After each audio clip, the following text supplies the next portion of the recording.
Hello everyone, आप सभी का स्वागत है बोर्ड कॉन्सेप्ट पे।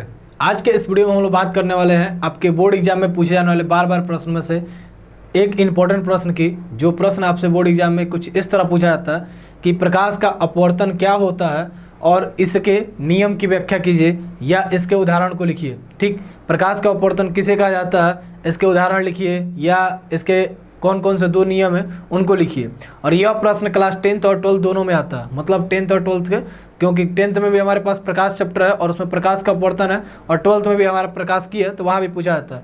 3 अंक का यह प्रश्न नॉर्मली पूछा जाता है। कभी कभी किसी पेपर में यह भी होता है कि यह प्रश्न 5 अंक का भी पूछा जा सके।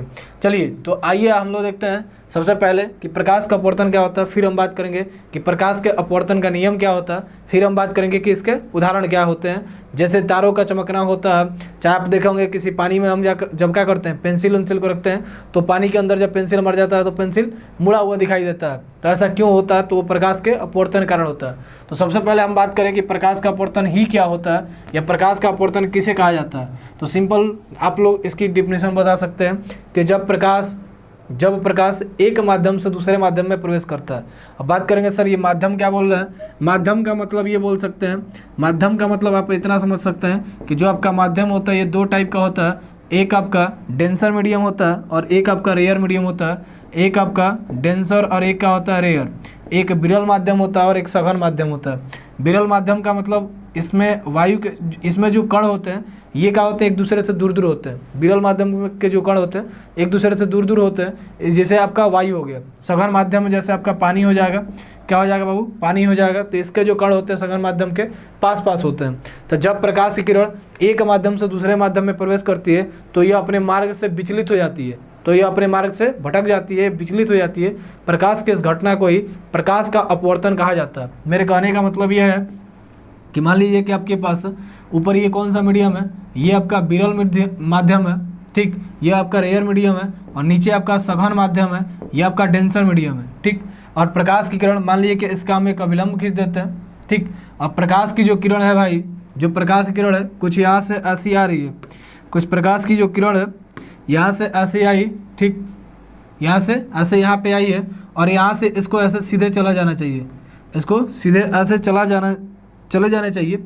लेकिन कुछ ऐसे ही ना जाके थोड़ा सा क्या करते हैं, जब विरल से सघन में जाती है तो ये अविलंब की ओर झुक जाती है। अविलंब की ओर क्या होती है, झुक जाती है। क्या होता है बाबू, अविलंब की ओर ये झुक जाती है। इसे कुछ ऐसे सीधे चला जाना चाहिए, लेकिन ये करती क्या है कि ये अविलंब की ओर क्या होता है, थोड़ा सा झुक जाती है। क्या होती है बाबू, झुक जाती है।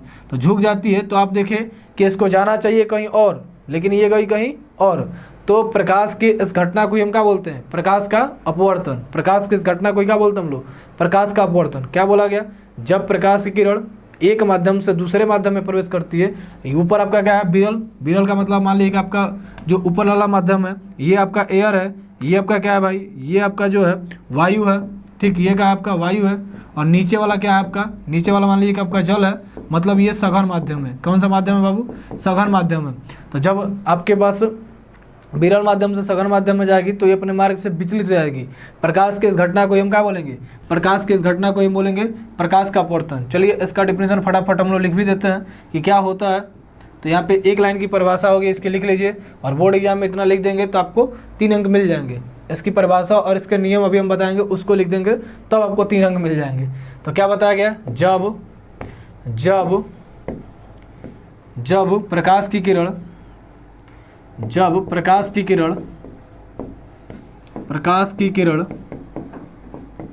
एक माध्यम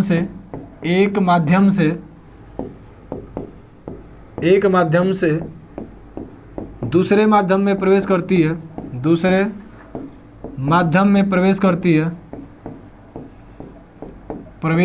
है, या जाती भी बोल सकते हैं। एक माध्यम से दूसरे माध्यम में जाती है, प्रवेश करती है या जाती है, ठीक, प्रवेश करती है या जाती है, जो बोलना होगा आप बोल सकते हैं, प्रवेश करती है या जाती है। तो यह अपने मार्ग से विचलित हो जाती है, तो यह अपने मार्ग से विचलित हो जाती है या भटक जाती है, हो जाती है प्रकाश के इस घटना को ही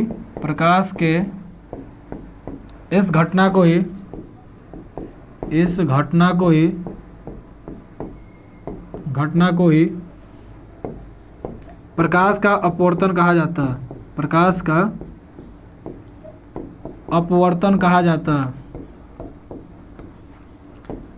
जाता है, ठीक, कहा जाता है। आ रहा समझ में? तो ये क्या था आपके प्रकाश का अपवर्तन की परिभाषा। अब बोलेंगे सर ये तो हमको समझ में आ गया कि ये यहाँ से यहाँ तक जाएगी, तो ये क्या होगा, जब ये किसी एक माध्यम से दूसरे माध्यम, वायु से जब जल में जाएगी तो अपने मार्ग से भटक जाएगी। तो यहाँ से याद रखेंगे कि इसकी परिभाषा हो गई।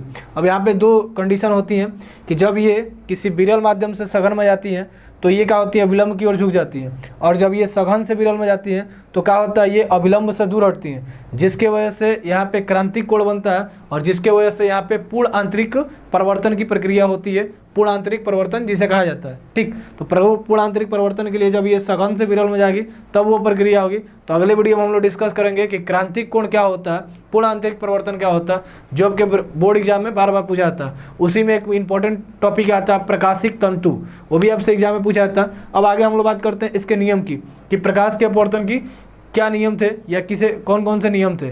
तो प्रकाश के अपवर्तन का आपका जो पहला नियम था, आपके प्रकाश का अपवर्तन का जो पहला नियम है, ये क्या कहता है भाई, ये कहता है कि आपतित किरण, अपवर्तित किरण तथा आपतन बिंदु पर खींचा गया विलंब तीनों एक ही बिंदु पर स्थित होते हैं या तीनों एक ही तल में स्थित होते हैं। आपको थोड़ा भी समझ में नहीं आए कोई बात नहीं, आइए थोड़ा यहाँ देखते हैं।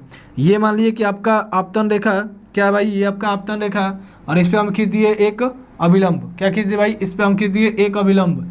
ये क्या खींचे हम लोग, अभिलंब खींचे, ठीक। अब जो किरण आती है उस किरण को हम लोग क्या बोलते हैं भाई, जो किरण आती है उस किरण को बोलते हैं हम लोग आपतित किरण। जो किरण आती है उस किरण को क्या नाम देते हैं हम लोग, आपतित किरण, आपतित किरण, ठीक, आपतित किरण।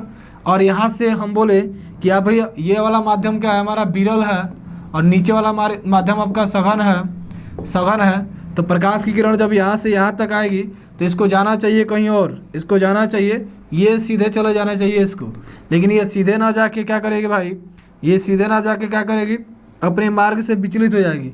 अपने मार्ग से जब विचलित होगी तो ये चल जाएगी कुछ ऐसे, ये चल जाएगी कुछ ऐसे।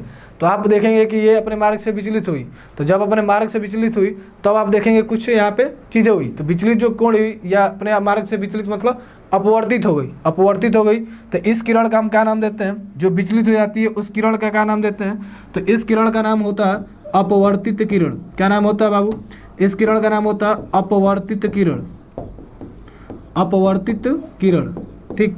इसका क्या नाम होता है, अपवर्तित किरण, ठीक। आइए अब इसकी क्या नाम दिया, अविलंब, ये अपवर्तित किरण। आप कहेंगे सर इसके और इसके एक बीच कोण बन रहा है, जिस कोण को बोलते हैं हम लोग आपतन कोण, और इसके और इसके बीच भी एक कोण बन रहा है, जिस कोण को क्या बोलते हैं भाई, जिस कोण को बोलते हैं हम लोग अपवर्तन कोण। क्या बोलते हैं, अपवर्तन कोण। ये आपका आपतन कोण आई होता है, और ये बना जो कोण होता है इसको अपवर्तन कोण बोलते हैं। प्रकाश का प्रवर्तन में हम क्या देखे थे कि वहाँ एक कोण बनता है, जिस कोण को हम क्या बोलते हैं, परावर्तन कोण, और आपतन कोण बना था। तो सेम यही होता है। तो आपका जो पहला नियम है ये क्या कहता है, ये कहता है आपतित किरण, अपवर्तित किरण तथा आपतन रेखा पर खींचा गया विलंब या आपतन बिंदु पर स्थित अविलंब तीनों एक ही तल में स्थित होते हैं या तीनों एक ही बिंदु पर स्थित होते हैं। फिर तो सुनिएगा, आपतित किरण, अपवर्तित किरण तथा आपतन बिंदु पर खींचा गया विलंब या आपतन रेखा में खींचा गया विलंब तीनों एक ही तल में स्थित होते हैं या तीनों एक ही बिंदु पर स्थित होते हैं। सिंपल, ये वाला और ये वाला जो तीनों दिख रहा है, तीनों एक ही बिंदु से शुरू हो रहे हैं या तीनों एक ही तल में स्थित हो। दूसरा नियम को हम क्या बोलते हैं, दूसरे नियम को हम लोग एक साइंटिस्ट के नाम से जानते हैं, जिसका नाम क्या था, स्नेल का, जिसको हम स्नेल का नियम भी कहते हैं। प्रकाश के अपवर्तन के दूसरे नियम को क्या बोलते हैं, स्नेल का नियम। ये क्या कहते हैं नियम, ये कहते हैं कि किसी श्वेत प्रकाश के लिए, श्वेत प्रकाश का मतलब सूर्य भगवान का प्रकाश जो होता है उसे क्या बोलते हैं हम लोग, श्वेत प्रकाश। तो किसी श्वेत प्रकाश के लिए या किसी एक वर्णीय प्रकाश के लिए, एक वर्ण का मतलब एक रंग का प्रकाश के लिए, तो किसी श्वेत प्रकाश के लिए या किसी एक वर्णीय प्रकाश के लिए, किसी श्वेत या किसी एक वर्णीय प्रकाश के लिए आपतन कोण की ज्या का मतलब मैथ में क्या होता है बाबू, ज्या का मतलब होता है मैथ में साइन, ज्या का मतलब क्या होता है साइन, और आपतन कोण की ज्या मतलब साइन आई की बात किया जा रहा है।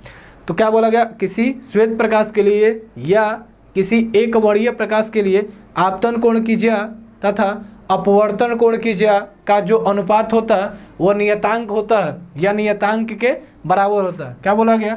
आपतन कोण की ज्या का मतलब साइन और आपतन कोण का मतलब आई, अपवर्तन कोण की ज्या, अपवर्तन कोण का मतलब आर और ज्या का मतलब साइन आर का जो मान होता है वो किसके बराबर होता है? नियतांक के बराबर होता है। किसके बराबर होता है बाबू? नियतांक के बराबर होता है। किसके बराबर होता है? नियतांक के बराबर। और ये जो नियतांक होता है इसको हम क्या बोलते हैं? माध्यम का अपवर्तनांक भी बोला जाता है। तो मान लीजिए कि माध्यम का अपवर्तनांक क्या होता है बाबू? तो इसका मतलब होता है कि किसी भी माध्यम के सापेक्ष दूसरे माध्यम का अपवर्तनांक। जैसे मान लें कि ऊपर वाला हमारा पहला माध्यम है और दूसरा हमारा जो नीचे वाला है दूसरा माध्यम है, तो इसी चीज़ को कुछ ऐसे भी आपके बुक में लिखा होगा, साइन आई अपान में साइन आर, ठीक, साइन आई बटे में sine R is equal to 1n2 या बाबू इसको कुछ ऐसे भी लिखा होगा आपके बुक में, साइन आई अपान में sine R is equal to n2 upon में n1। तो ये 3-4 तरीके से आपको लिखा मिल जाएगा। इसी को हम क्या बोलते हैं? प्रकाश के अपवर्तन का नियम। फिर से एक बार सुन लीजिएगा, प्रकाश का अपवर्तन क्या होता है? तो इसका पहला नियम ये कहता है कि आपतित किरण, अपवर्तित किरण तथा आपतन बिंदु पर खींचा गया विलंब तीनों एक ही तल में स्थित होते हैं, ठीक। दूसरा नियम क्या कहता है? ये कहता है आपतन कोण की ज्या का मतलब होता है साइन। कहता है ये बाबू सुनिएगा ध्यान से, किसी एक वर्णीय प्रकाश के लिए या श्वेत प्रकाश के लिए आपतन कोण की ज्या, अपवर्तन कोण की ज्या, ठीक, किसी एक अवर्णीय या श्वेत प्रकाश के लिए आपतन कोण की ज्या, अपवर्तन कोण की ज्या का जो अनुपात होता है वो नियतांक के बराबर होता है या नियत होता है, ठीक। इसी नियत को हमने अपवर्तनांक नाम दिया और अपवर्तनांक का मतलब पहले माध्यम के सापेक्ष दूसरे माध्यम का अपवर्तनांक, इसीलिए इसको n2/n1 लिखा जाता है। अब आपसे कोई पूछे या आपसे एग्जाम में पूछा जाए कि प्रकाश के अपवर्तन का उदाहरण बताइए, तो प्रकाश के अपवर्तन का उदाहरण क्या होता है? तो आप लोग रात में देखते होंगे कि तारे जो होते हैं टिमटिमाते हैं, चमकते दिखाई देते हैं। तो तारों का टिमटिमाना क्या होता है? तारों का टिमटिमाना क्या होता है? प्रकाश के अपवर्तन का नियम, प्रकाश के अपवर्तन का उदाहरण। फिर आपके पास जल में अगर कोई डूबी हुई पेंसिल दिखाई देती है तो आप देखेंगे तो थोड़ी टेढ़ी दिखाई देगी। या आप इस चीज़ को कर सकते हैं, कांच के गिलास में कोई लकड़ी रख दीजिए, पेन रख दीजिए, पेंसिल रख दीजिए, तो आपको देखेंगे कि इसको जाना चाहिए कहीं और, लेकिन जब देखेंगे तो कुछ टेढ़ी दिखाई देगी। तो इस चीज़ को आप खुद से भी कर सकते हैं। ये आपके पास क्या होंगे? प्रकाश के अपवर्तन के उदाहरण। तो आशा है कि आपको चीज़ें एकदम क्लियर हो गई होंगी कि प्रकाश का अपवर्तन क्या होता है, प्रकाश के अपवर्तन का नियम क्या होता है, स्नेल का नियम क्या होता है, साथ ही प्रकाश के अपवर्तन के उदाहरण या एग्जाम्पल क्या होते हैं। प्रकाश का अपवर्तन कोई पूछे तो एक बार हम जल्दी से क्विक रिवीजन कर देते हैं। प्रकाश का अपवर्तन, जब प्रकाश की किरण किसी सघन माध्यम से विरल माध्यम में या किसी विरल से सघन माध्यम में, मतलब किसी एक माध्यम से दूसरे माध्यम में प्रवेश करती है तो ये अपने मार्ग से विचलित हो जाती है। क्या होती है बाबू? अपने मार्ग से विचलित हो जाती है। प्रकाश के इस घटना को हम लोग क्या बोलते हैं? प्रकाश के इस घटना को हम लोग क्या बोलते हैं? प्रकाश का अपवर्तन बोलते हैं, ठीक। प्रकाश के अपवर्तन के 2 नियम, पहला नियम आपतित किरण, अपवर्तित किरण तथा आपतन बिंदु पर खींचा गया विलंब तीनों एक ही बिंदु पर स्थित होता है। या बाबू दूसरा नियम क्या था? दूसरा नियम था कि एकवर्णीय या श्वेत प्रकाश के लिए आपतन कोण की ज्या तथा अपवर्तन कोण की ज्या का जो अनुपात होता है वो नियत होता है या नियतांक के बराबर होता है, ठीक। और ये इसके कुछ एग्जाम्पल। तो आशा है कि आपको क्लियर हो गया होगा बेहतरीन तरीके से। तो मिलते हैं ऐसे ही वीडियो के साथ अगली बार, ठीक। मिलते हैं ऐसे ही वीडियो के साथ अगली बार। आप सभी का बहुत बहुत धन्यवाद।